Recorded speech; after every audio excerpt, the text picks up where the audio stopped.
चलिए आज हम लोग जो है विद्युत धारा के अंतर्गत प्रतिरोध समझेंगे। प्रतिरोध क्या होता है? तो चालक का प्रतिरोध, प्रतिरोध का मतलब है रोध माने विरोध, यानी यह किसी चालक तार से धारा का विरोध करता है। जैसे मान लीजिए ये तार है, ठीक है, ये क्या है? तो तार है, इससे अगर धारा प्रवाहित हो रही है, इससे धारा अगर आई प्रवाहित हो रही है, अगर इसमें प्रतिरोध लगा दिया गया कहीं पे, यहाँ पे अगर प्रतिरोध लगा दिया गया, तब इससे प्रवाहित होने वाली जो धारा है इसका क्या करेगा? विरोध करेगा।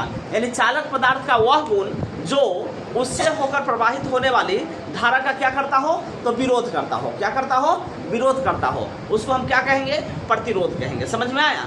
ये जो प्रतिरोध है, प्रतिरोध जो होता है, देखिए यही हम लिखे किसी पदार्थ का वह गुण जो उससे होकर प्रवाहित होने वाली धारा का विरोध करता है, उस पदार्थ का प्रतिरोध कहलाता है। ये जो प्रतिरोध है, प्रतिरोध का जो फॉर्मूला होता है R बराबर V/I, क्योंकि इससे पहले ओम का नियम पढ़ाए थे।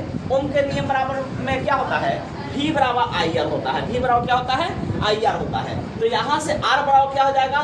V/I बराबर R हो जाएगा कि नहीं हो जाएगा? यानी R बराबर होता है V/I। न्यूमेरिकल इसी फॉर्मूले से बनेगा, समझे? अब प्रतिरोध का ऐसा ही मात्रक क्या होगा? तो ऐसा ही मात्रक निकालने के लिए विभवांतर का ऐसा ही मात्रक क्या होता है? वोल्ट होता है। अब बाई धारा का ऐसा ही मात्रक क्या होता है? एम्पियर होता है।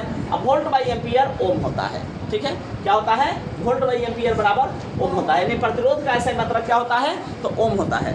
अब चलिए, अब किसी चालक प्रतिरोध किन किन बातों पर निर्भर करता है?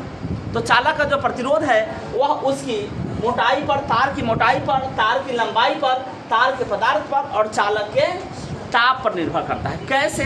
तो अब देखिए, जैसे पहले लंबाई पर, तो तार जितना अधिक लंबा होगा उसका प्रतिरोध क्या होगा? उतना ही ज़्यादा होगा, क्योंकि इसी के चलते जब परिपथ बड़ा होता है, सर्किट बड़ा होता है, मतलब कि दूर दूर तक अगर तार को ले जाना होता है, तो वहाँ पे देखना शादी विवाह के मौसम में वहाँ पे क्या किया जाता है?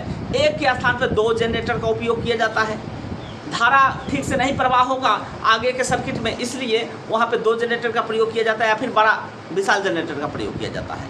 यानी ये कॉमन वे भी समझ सकते हैं कि तार की लंबाई जितनी ज़्यादा होगी प्रतिरोध उतना ही ज़्यादा होगा, ठीक है? उसके बाद तार की मोटाई पर, मोटाई का मतलब है कि उसका क्षेत्रफल, तो तार का क्षेत्रफल जितना ज़्यादा होगा, यानी मोटाई जितनी अधिक होगी प्रतिरोध उतना ही कम होगा। यानी देखना, मोटे तार की अपेक्षा, मोटा तार की अपेक्षा पतला तार से जो धारा प्रवाहित होती है कम होती है। मोटा से ज़्यादा धारा प्रवाहित हो रही है, यानी धारा प्रवाहित हो रही है तो उसका विरोध कम है, यानी प्रतिरोध कम है। समझ में आया?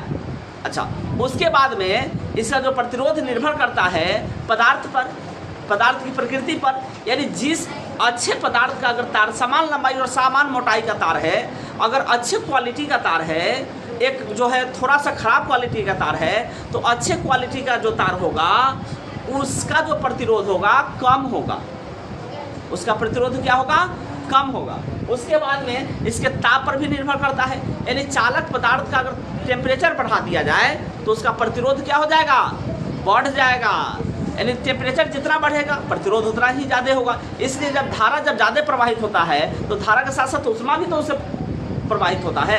तो उष्मा के कारण जब सर्किट जब गर्म हो जाता है तो क्या होता है? वहाँ पे लघुपथन या फिर आपको जल जाने का खतरा बढ़ जाता है। तो इसका मतलब कि प्रतिरोध बढ़ जाता है, तब तो धारा का प्रवाह अवरुद्ध हो जाता है। समझ में आया? अगर समझ में आया तो वीडियो को लाइक, शेयर, कमेंट करना है और कमेंट करके बताना है कि वीडियो कैसा लगा। थैंक यू, धन्यवाद।